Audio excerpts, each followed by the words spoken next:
Premiering at TIFF last year and receiving high praise since its release. Nominated for 4 Canadian Screen Awards, please welcome the director of Hello Destroyer, Kevan Funk. Thank you so much for coming in. Hey, my pleasure. Thanks for Right and early for you. Yeah. Kevin's been up since, what did you work till 2 a.m. this morning? Yeah, I'm a little sleepy, Amazing. but you know, happy to be here. And it was work, right? Yes, okay. it was. I think I'd be in worse shape if it wasn't. So Hello Destroyer is it's a distinctly Canadian hockey backdrop, but it is not a hockey movie per se. Yeah, I mean, when I'm talking about the film, I've often said that I think a good way to describe it is that hockey is the setting, but not necessarily the subject of the film.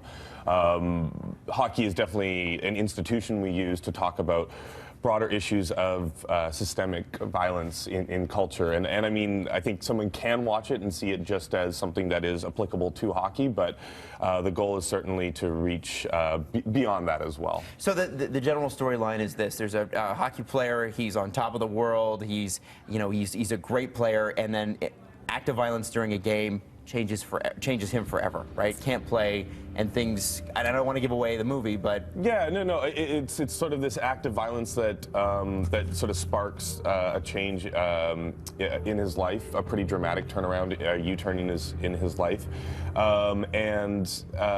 it's one of those things where he sort of goes from being a bit of a hero to this pariah, where he's ostracized from the town and the community and his teammates, and sort of is deserted by all these people. And the film, in that context, is sort of investigating a sense of sort of responsibility for acts like these. The hit itself, the on-ice incident of violence in the film, is something that happens very quickly and is ambiguous as to whether it is sort of a dirty play or whether it's something that's more accidental.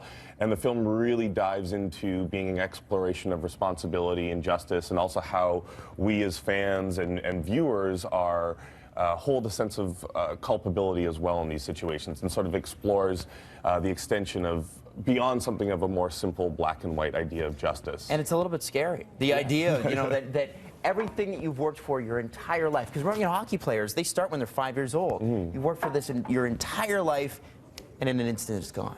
Yeah, and I think more so than even just like the dream of, making it to the NHL or anything like that in this context, a bigger part of it is a sense of identity. The film is very much rooted in ideas of identity, whether that's an exploration of Canadian identity or personal identity in our character, and he sort of becomes a bit of a shell or ghost of himself as he clings on to this identity that's sort of been, in one way, is built up for him in many ways.